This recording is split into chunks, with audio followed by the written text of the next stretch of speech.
Good afternoon, everyone. My name is Tom. I develop iOS apps for iPhone and iPad, obviously.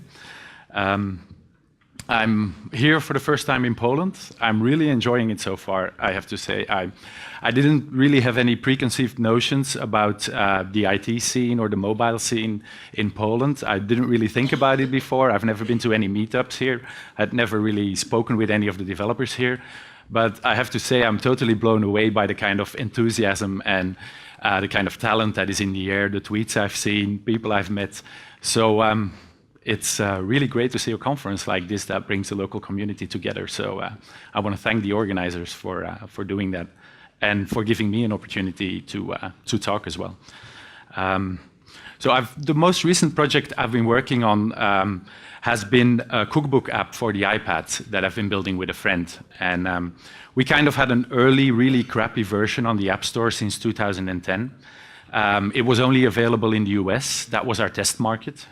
Usually it's the other way around, but I come from a very small country and I like to test in the US.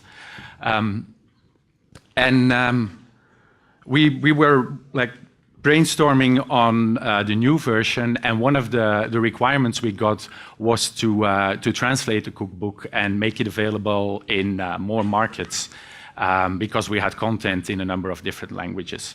So for the first time, I had to tackle thinking about an app for a worldwide audience, and I hope I can bring you some of the lessons I learned. I'm not an expert at this. I'm still learning every day what localization is. So if you have any tips to share with me, I'd love to hear them. So after the talk, I'll be here all day and probably all night. So please come and find me and let me know what you think. Actually, I think, well, I'll talk about that later. But I come from a place that was recently described by a friend of mine as a linguistically confused country. He was actually describing two countries, and I can't really blame his take at all. I'm not offended by it. We realize we're a very complicated, weird, surreal place, and that's Belgium. So I'm born and bred in Belgium, a small country by the North Sea. And as many of you will probably know, we are a strange country linguistically. There's about 10, 11 million people of us. And we've managed to have 3 official languages for 10 million people. So, I mean, I was born and raised in the north part. I lived in Antwerp as a kid, where Flemish is the official language, and Flemish is really like Dutch. I still get people asking me like, what exactly is Flemish? I mean, what kind of a language is it? It's really Dutch, but a dialect. We have the same dictionary even, because there's so few Dutch-speaking people. We have one dictionary for Flanders and Holland. But we have our dialect. And then in the south, towards towards France as a neighboring country, the people speak French. And then we have a tiny minority on the east side of the country where German is still spoken, and they have like full legal rights. It's a completely official language for legal matters as well. So that's Belgium, and why am I telling you about my childhood in Antwerp here? This is supposed to be an iOS conference or a mobile conference. I'm telling you about that because maybe it helps explain why I'm fascinated about languages and about all the regional differences and all the variety that we find in the world. And I think actually this conference being Mobile Central Europe, it's a good place to think and philosophize a little bit about that, because this is a big advantage that many of us here in Europe have. I mean, how many people in this audience don't know 2 languages at least? I mean, we're speaking English. Many of you are from Poland. You already know 2 languages. And I bet there's a bunch of you that know 3 or 4. So I think we kind of have an awareness of the linguistic and cultural differences that we should be exploiting and using in our work. And I don't see that happen enough, in my opinion. So that's one of the reasons I wanted to talk about this. My talk is called First We Take Manhattan. What kind of a talk title is that? Does anybody recognize this gentleman? Yeah? Exactly, Leonard Cohen. He's a Canadian singer-songwriter. He's 79 years old and he's still touring. I hope we'll be able to do accomplish a similar feat. And he wrote a song in the 80s that's called First We Take Manhattan. And it goes like, first we take Manhattan, then we take Berlin. And that's the reason I don't have a singing career. For some reason, when I was thinking about making your app ready for the world and about localization and translating, I heard that song on the radio and it stuck in my head. I don't even like the song that much, but it stuck in my head. And then I realized this is sort of the story what has been happening with iOS devices. This tweet was making the rounds this week on Thursday, the day I flew to Poland. And there was a lot of attention to the fact that 7 years ago, on January the 9th, Steve Jobs came on stage and changed the mobile industry. And a lot has changed since then. And one of the things I had forgotten, to be honest, about the change in those 7 years is how restricted the availability of those devices was initially. I mean, the iPhone was introduced in January 2007, and they released it in the US in June.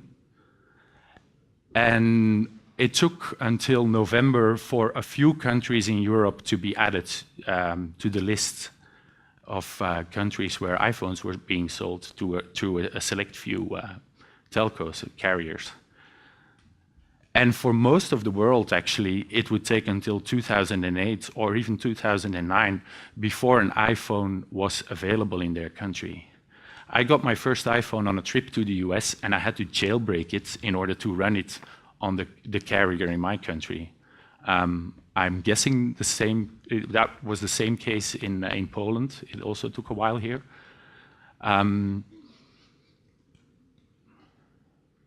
If you compare that situation from 2007 and those initial years of the iPhone changing the industry, and you look to last September at the most recent iPhone announcement, this was the slide they showed about the availability of the iPhone 5C and the 5S. And on launch day, they had a list of countries, and not small countries.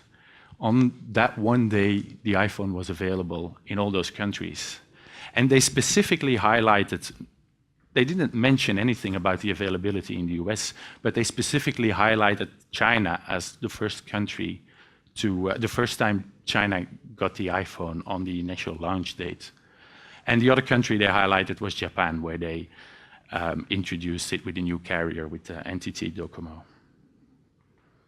And the other countries, all 100 of them, followed very shortly after. So I know we like to look at Apple for guidance. And if you want to look at Apple for guidance in terms of internationalization and changing your apps to be available in worldwide markets, I don't think you can get a much better hint than this. How many of you run your iPhone in English language? Right. So do I. I've always had all my computers set to English at the operating system level. We are not normal. You've probably heard this before, but I still have to remind myself that I'm not normal. I did a little experiment over the holidays. I went back to Belgium and I went to all the family parties and Christmas parties. And there were a bunch of relatives and a bunch of friends I saw. And these are all people, that speak more than one language. They understand English. They watch English movies. They sing English pop songs. None of them had their iPhone set to English. So we're not normal in that respect. And that's because we are early adopters. We learned English. If you want to program a computer, you're writing English words. You're writing print. You're not writing imprimer or afdrukken. That was Dutch. So I think we need to bother because there's many more users now using these platforms and using these apps. And for those users, having the app in a localized language makes a real difference. We try to connect to users by making a user interface that's very intuitive, by making an app that's very easy to use. But so often we don't really think enough about the localization. At least I know I didn't. So that's one reason I think you should bother. You'll also hear another reason why you should bother, and that is you're going to make bags of money when you localize, because your app is only available to English-speaking users, and if you add the Chinese, you're suddenly going to sell millions more of them. I'm not sure if that's true. I think a crappy app is still a crappy app in Chinese. But it is true that you will increase your addressable market, to use a business term. You will increase the potential market of people that will consider using your app. So if you do everything else right, why not spend some time localizing as well and making sure that someone can use your app in their native language? So when you start looking into internationalization, localization, I mean, these two words are always thrown around when you're adapting your app.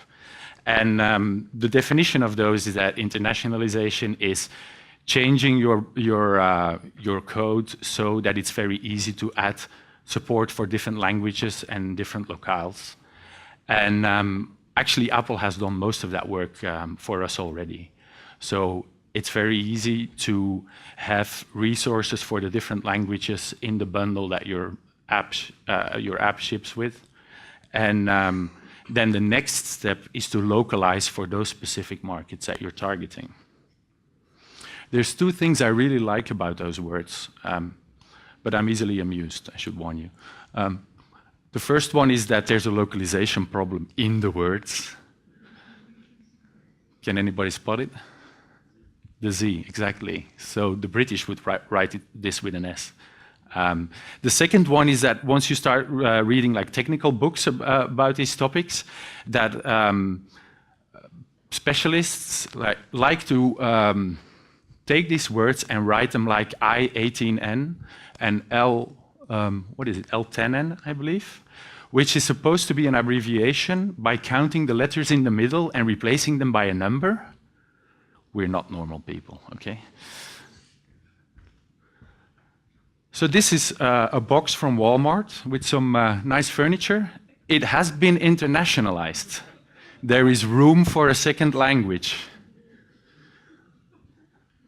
This is the part that Apple does for us. If we don't do the second part, yeah, I mean, it's not going to work.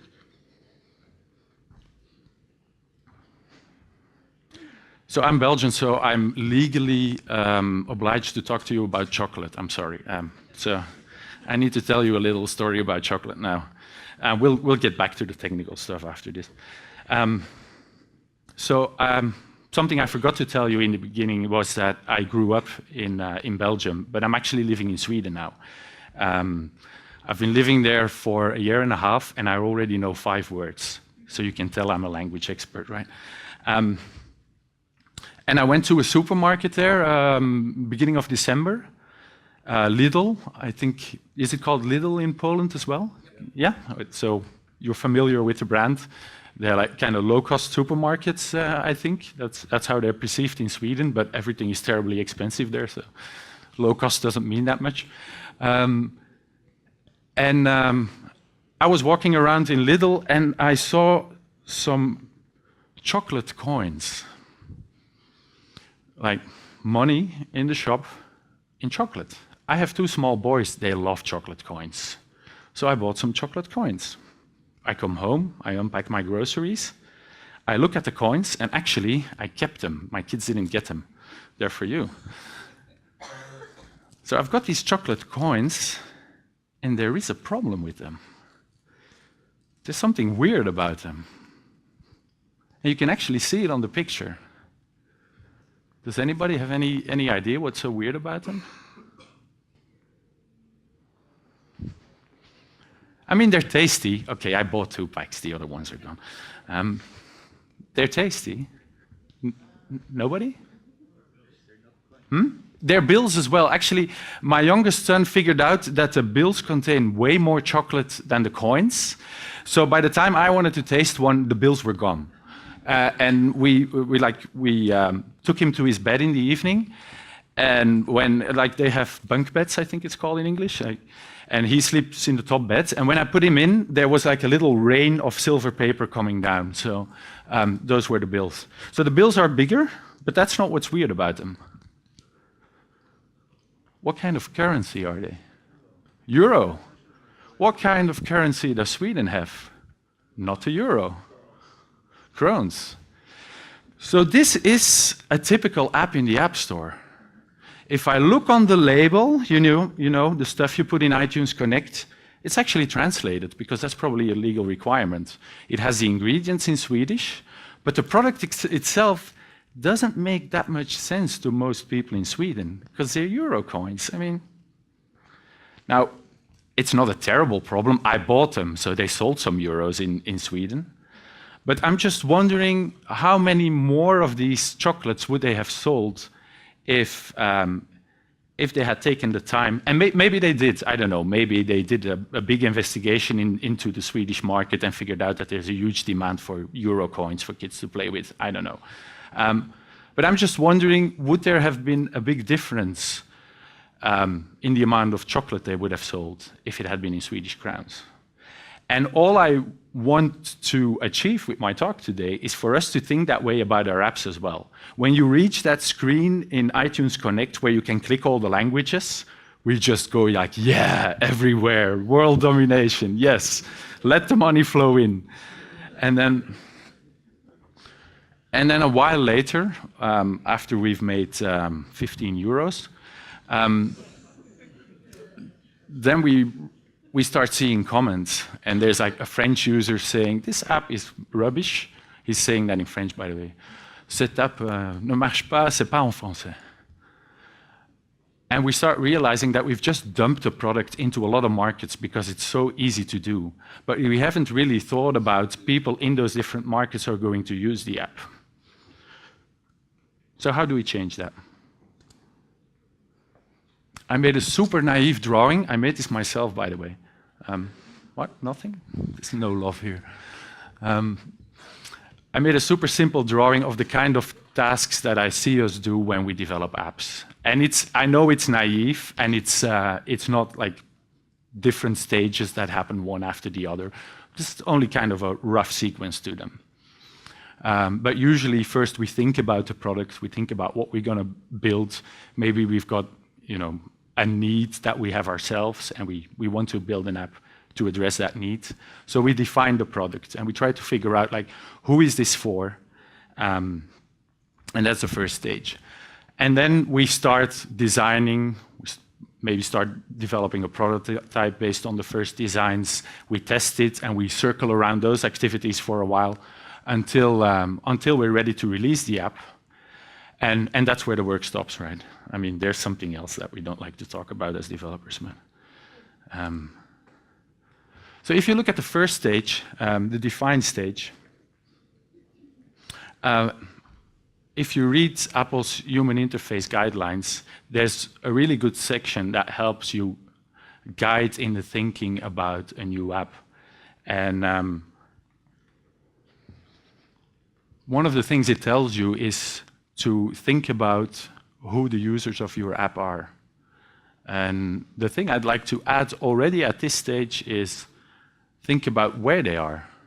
Like, does this app make sense anywhere else? Perhaps you're thinking about a problem that you're trying to solve in your daily life in Poland. Does this app make sense in the UK? Does it make sense in Indonesia?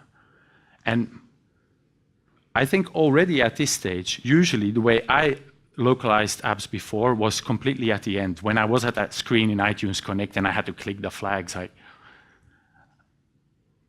I think at this stage you can already start thinking about, does this app make sense? You don't need to localize for a lot of different markets yet, but just knowing that you might, in a future release, can already inform the next stages of your development.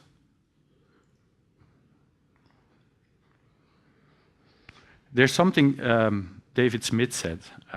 He's a developer that has a really good podcast called Developing Perspective. Sorry.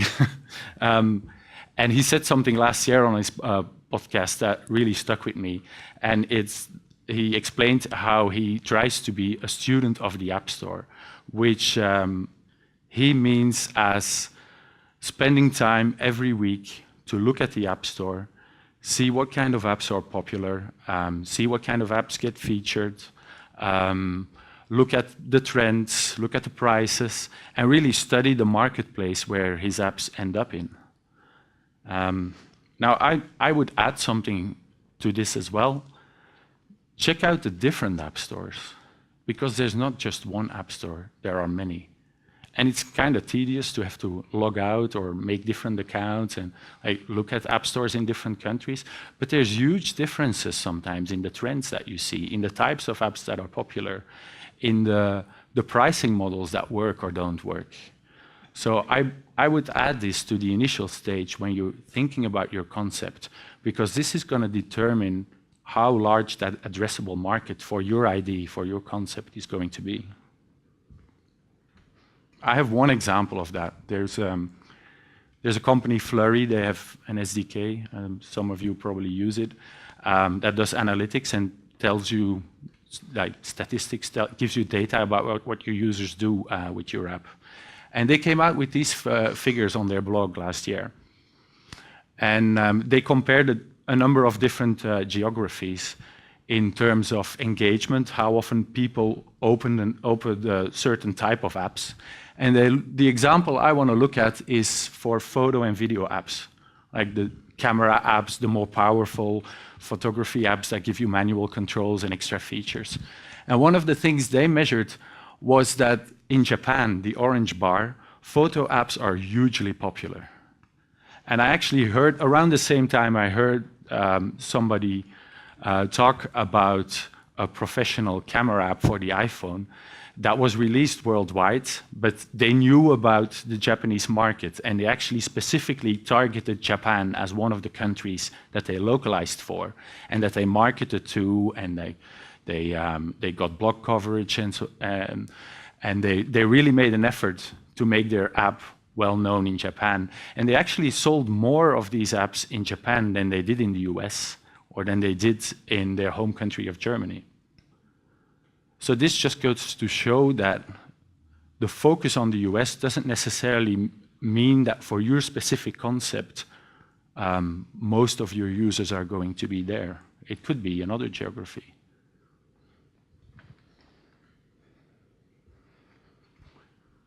So we're in the next stage. You're starting to design the app.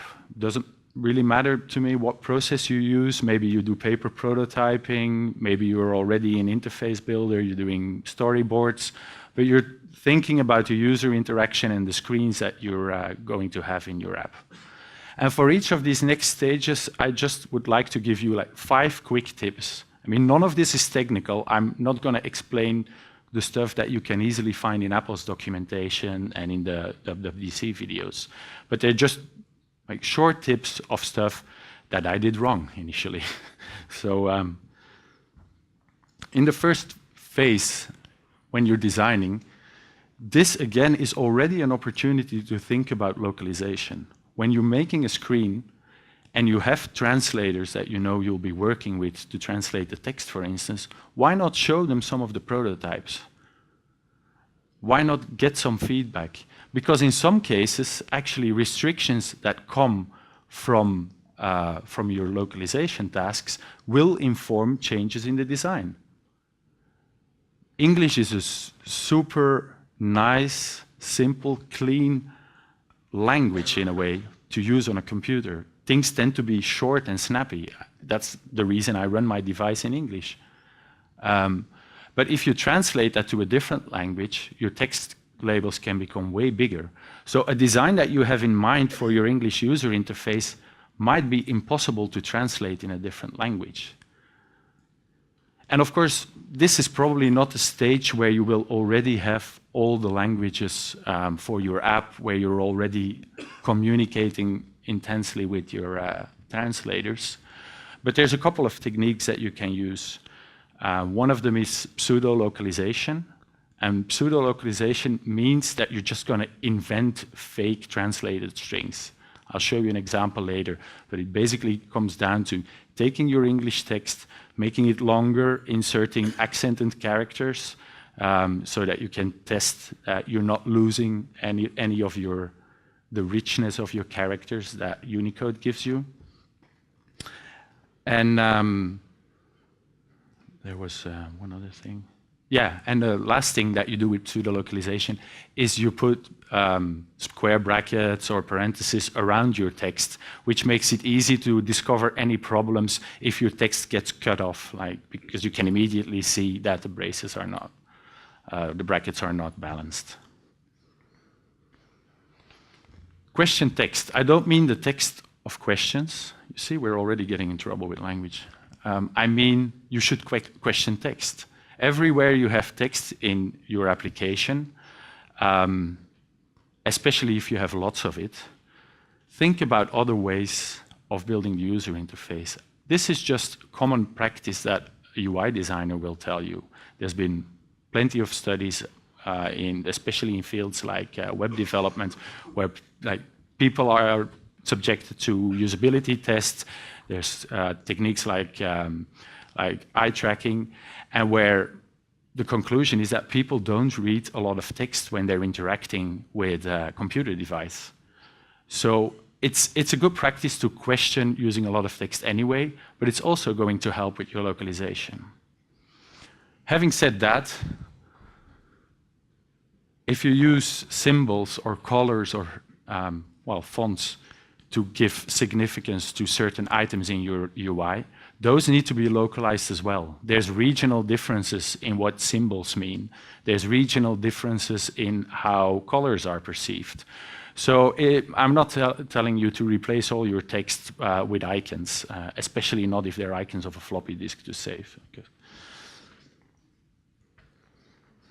And then a last item that you can already tackle when you are working on your design is to think about, do we need a user interface element that will let the user change the language or the locale, which is the standards that are followed in their location, to change that explicitly?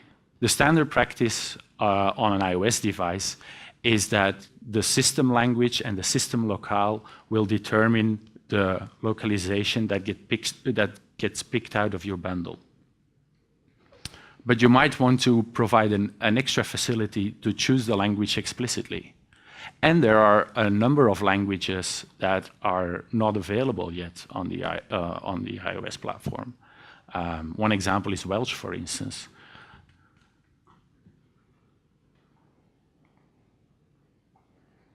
Okay, so we're finally at coding. So we're going to develop our app. We're starting to feel confident about the design. And how many of you have already localized an iOS app? Okay, so like I was saying before, a lot of this has already been solved for you by Apple. And I don't want to get into a lot of technical details because Apple's documentation does a lot better job at that than I can. But the basic system is this. For text localization, every time you're going to type a string in your code, just stop yourself. So if you're going to type that fine chocolate string at the top there, just stop, back off, think, and then use the NS-localized string macro. And instead of writing down, typing the string that you were going to type, type a description of the string as a comment. That's the second parameter. And type a key that you can use to represent that string as the first parameter. I don't know why I'm doing them in that order, but we're not normal. And then once you've done that in all your source code, there's a command line utility that Apple provides that you can feed all your source code to, and it will generate these .strings files. And the .strings files actually look like this, like the 2 lines at the bottom. And the comment that you supplied is added as a comment, and after that you just simply have a key value pair. And the value is what you need to fill in when you localize. That is the basic principle, and there's some exceptions and there's some extra things you need to take care of. But this really simple framework is really the basis of all your text translation that you'll do for your iOS apps. Okay, I'm cheating. I'm not going to give 5. I'm going to give more because we like developing. So this is a bonus round just about those text strings that you're going to localize. First thing you need to be careful for is whenever you drop out of NSString. NSString has great internationalization features. So if you follow the documentation and you use the right methods whenever you're searching for a string, with, for instance, or you're collating strings, then everything will work correctly according to the locale that the user has chosen. It has full Unicode support. It will support all the character sets that you need. The problem is as soon as you drop out of NSString and you convert to, for instance, a C string, all that is lost.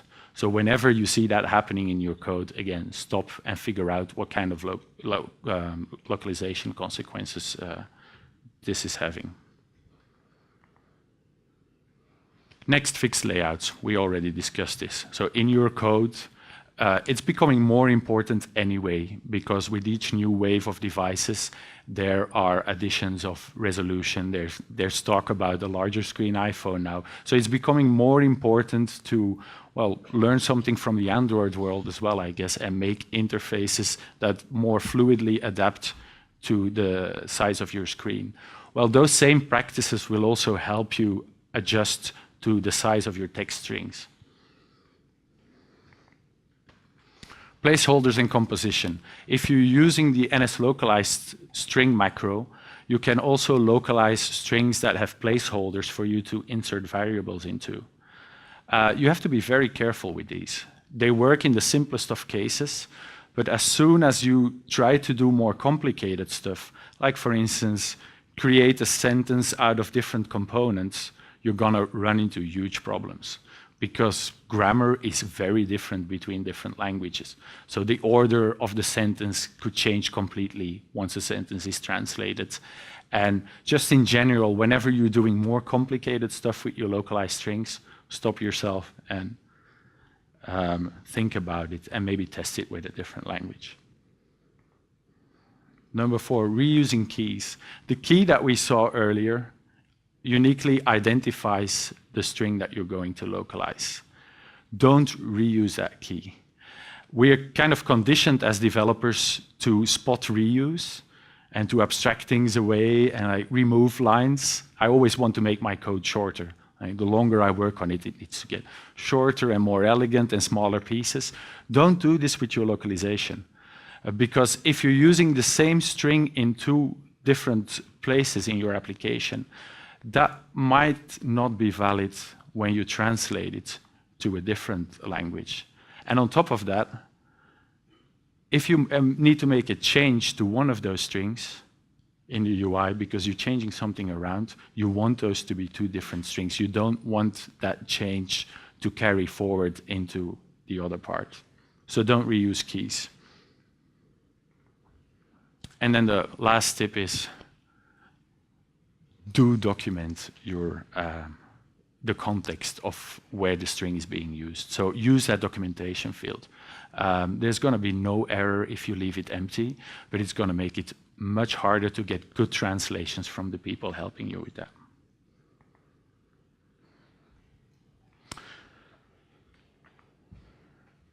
That was the bonus round.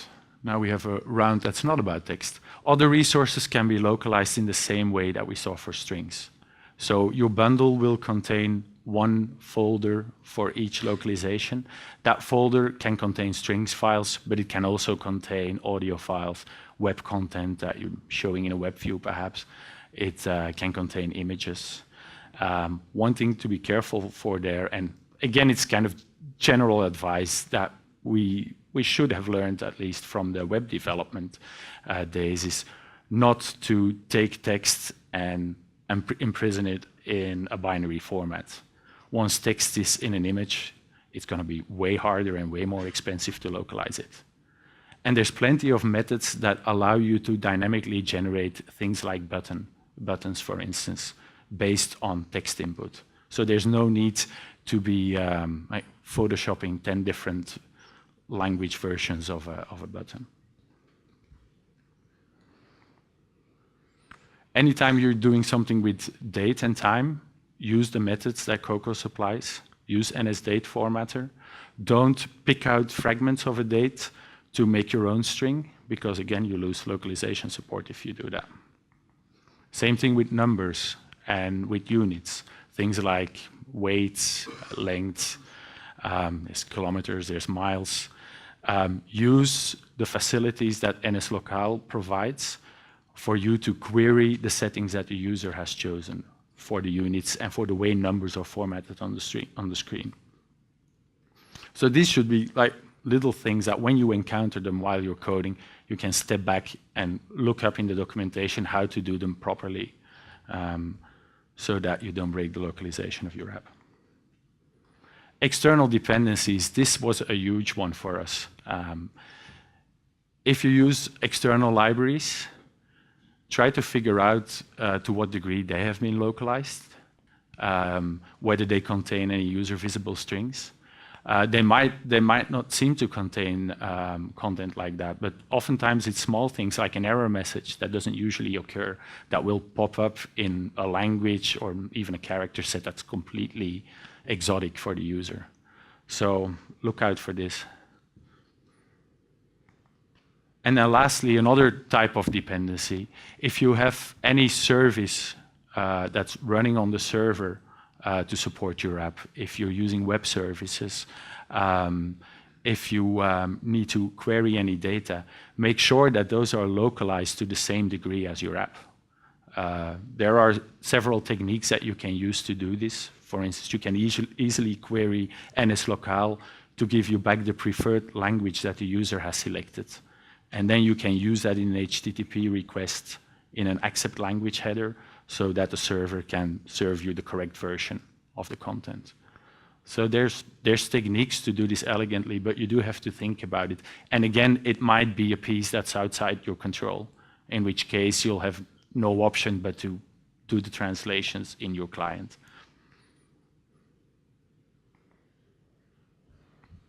Testing. We love testing. First tip is test everything. That's good advice, right? You didn't know that, right? That you're supposed to test everything. No, what I mean is test every language, which is surprisingly annoying, I find, because if you want to do it on device, you have to go to your settings app, change the language and the region, and it takes a while for your iPhone to restart with the new settings. So it's a fairly tedious process. It's easier if you have 10 iPhones lying around, but that's not always the case. I know it isn't for me. So try to test every combination of locale and language that you're targeting. And well, make sure that your testers are aware of this as well, if you're getting help with this.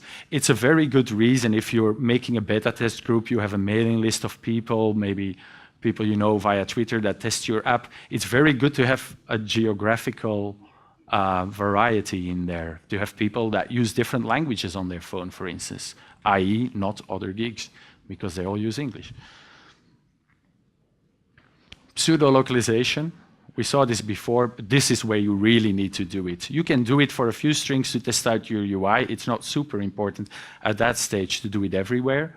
But at this stage, if you don't have all the translations yet, do at least the pseudo-localization for the languages that you're targeting. And there's a bunch of online tools for this available. Some of them even targeted at iOS, that will take strings and automatically turn them into this weird mess to break your UI, hopefully, so you can discover the bugs. One other thing is, while you're testing and this is probably the most likely stage where you're starting to work intensely with either an agency that does the translations for you or with different translators that you work with directly. This is probably the stage where they will have a lot of questions about the nature of your strings. Hopefully you've documented them well, but it can still be very hard for them to figure out, like, how are they used in the application? And they need that information to make a translation that works, that is easy to understand.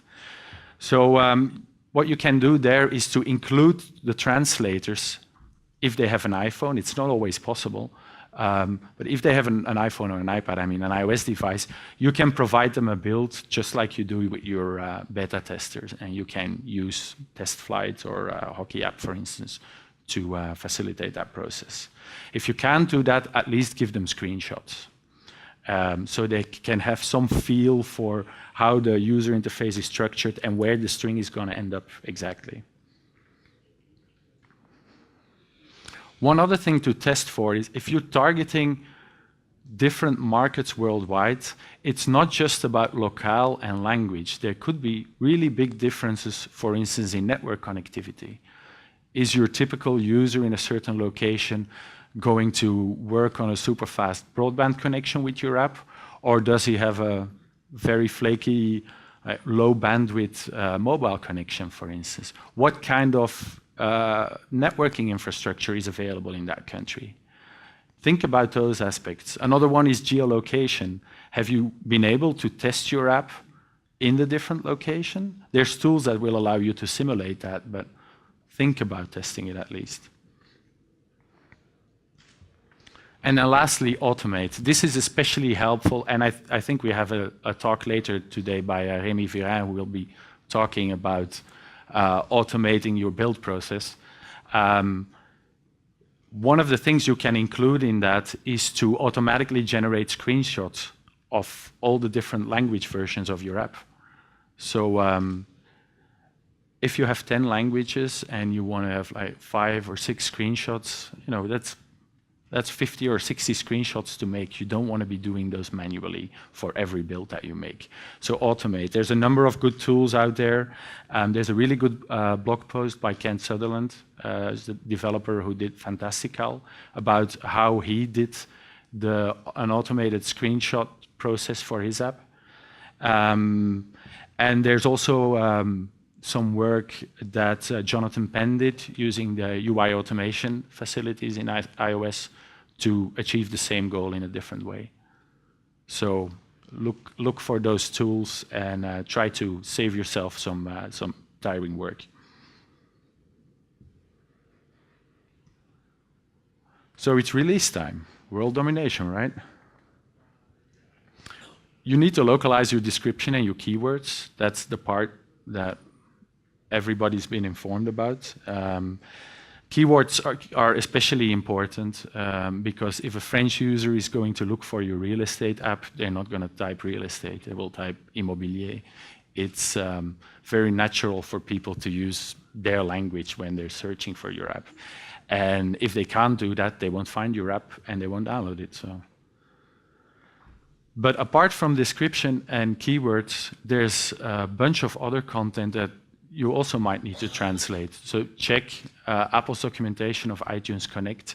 There are strings, for instance, if you're using Game Center, if you're using in-app purchases. There's a bunch of other data that you need to localize. It's not just the text and the description and the keywords. Set expectations. If you're going to translate your description and your keywords in a different language, localize your app for that language as well. I've seen the advice that you should translate the description and then not really state whether your app, well, and even for an app that hasn't been localized. And people can find out, but on the web page, it's a really small field where they can see the localizations. I think that's a good way of getting one-star reviews if you kind of trick people into thinking that your app has been localized. So be upfront about that, be clear about it. Even if you localize the description, tell them that the app is only in English. So repeat the localization info in your description is a good tactic in general, I think. Marketing. I don't know much about marketing. I'd be retired if I did. But when you're thinking about marketing and when you're planning to release your app, it can be useful to look at the kind of venues, the kind of media that people look at in the different locations, because there are huge differences. One thing I learned from somebody who knows the Chinese market very well, for instance, is that in China, a lot of people don't look at the App Store reviews as much as we do, because many of the early adopter users of iPhones that they have over there realize that app reviews can be cheated very easily, that you can buy app reviews very easily. So people don't tend to look as much at app reviews there than in some other markets. So there can be subtle regional differences like that that might make you consider a different marketing strategy for your app. And then lastly, help each other. If you have colleagues, if you have friends in real life or on Twitter that live in a different place, ask them, how do they find out about new apps? Are there any local resources, any blogs that cover apps? So just try to make use of your network worldwide to find out more about the market. And then, yeah, well, we'll do support quickly. It's the part that no developer really likes to think about. But once your app is out there, you're going to have to support it, hopefully. You might want to think about what you're going to do in the next release. So what are some good practices there? The best practice I've come up with is apologize for not knowing the language. For most independent developers, it's not going to be possible to reply to support requests in every language out there. So just apologizing and explaining the situation and telling that you can only address support requests in English can already help, because at least it shows that you're aware of the communication barrier that's there. Second one, if you see certain requests or certain comments that come back in app reviews, try to make frequently asked questions that you can translate, so that you can at least address the common requests that way in the language of the user. For you to be able to do that, monitor the reviews also in different languages. There are some services that will automatically show you like Google translated app reviews to give you some sense of what people are saying about your app in a language that you don't master. Monitor the reviews. People often complain about bugs, but people sometimes also complain about localization issues, and that's good information to use. Do you see a huge demand in a certain market, or is nobody talking about the app, about the fact that the app is not available in their language? Track bugs. Well, hopefully you have a bug tracker of some sort, and you're tracking problems with the current release of your app. Track localization bugs as well. When people tell you that there's a mistake in a translation, when people comment about something not working the way they expect, and it's always coming from people in the same location, perhaps your translation is not entirely clear. Perhaps your UI leaves something to be desired there. So track those along with your regular crashes and bugs that you're already tracking. And now lastly, exploit surprises. Everybody I've spoken with who has a successful app in the App Store has seen these weird anomalies where all of a sudden my app was taking off in Q8 and I have no idea why. So look for those when you're monitoring your stats and try to figure out what's happening. Sometimes an influential blogger wrote something about your app in a certain country and you see a spike all of a sudden. If you see interest like that and you don't have a localization, or there's something you could do to make your app better for the people in that country, it might be an opportunity. So try to spot those. We're done with the development process. We're going into the next cycle. It's all done. There's one last topic that I need to mention, and that's those translations. How are you going to get them? And this is where one of the favorite concepts of every developer or every project manager in our industry comes in. And that's the triangle of doom. I had to use that transition. I'm not a designer, obviously. It's a classical trade-off that many of you will have seen, and even more of you will have experienced, where you can choose 2 out of the 3 aspects of your app. And it's the same for translation. You can get translation fast and good if you work with a good agency that has existing relationships with translators and that has a good process in order to minimize the communication that needs to happen back and forth. You can get translations cheaply and well-made, high quality, if you spend a lot of time doing it. You will spend more time dealing with revisions to the translations, changes that you make to the app that generate new strings that need to be translated. It's a lot of communication. Don't underestimate it. But there is one corner remaining. There's fast and cheap. And this is where we need to talk about Google Translate. We love technology. I love Google Translate. I would probably have died of hunger in Sweden if it weren't for Google Translate the first day, because I wanted to buy stuff on the internet. And so I use Google Translate all the time. And it's a wonderful tool, and it takes all the translations that are out there in the world, and it gets that knowledge and uses it to translate new content for you. And a lot of times it works really well for you to get kind of a feeling for what a web page is saying or what a text message from your provider actually means. But don't rely on Google Translate to translate your user interface. Or you might end up like this Chinese restaurant in 2008. This is an image that circulated a couple of months before the Olympic Games. I haven't checked this because my Chinese is pretty rusty, but apparently the Chinese characters mean dining hall. And they translated that with an automated, I don't know if it was Google Translate, but they had an automated system. And the automated system made a string, and they used that for the banner in their restaurant. And they got a lot of media coverage. So maybe do use Google Translate, I don't know. I haven't seen their revenue after this happened, but the picture was all over the media, that's for sure. Now, lastly, I'll leave you with this. There is a good use case for Google Translate. Has anybody seen this image?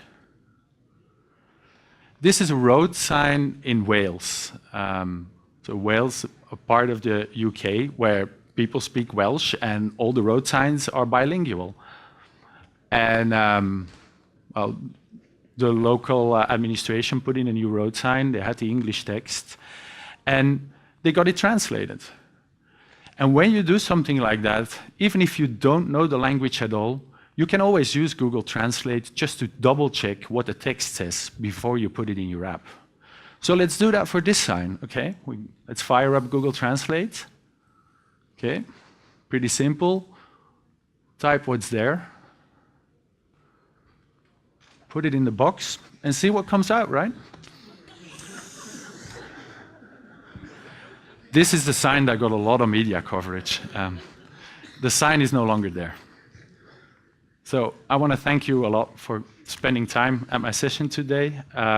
There are the first resources you should look at if you want to localize your app.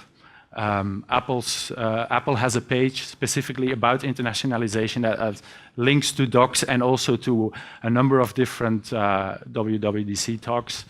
And in the latest batch of videos from Apple, from the iOS 7 Tech Talks, there's also some really good stuff about localization in the 2 talks about distribution and marketing. So check those out. I think I've pretty much filled up my time. So what I would like to suggest is please come see me afterwards. I'm awkward. I'm like socially not the smoothest guy in the room, but I mean, I'd love to hear your comments. I'd love to hear your ideas, your own experiences with localization. And as a special deal today, only in Poland, I will pay in euros for every experience that somebody gives me. Okay? Thank you.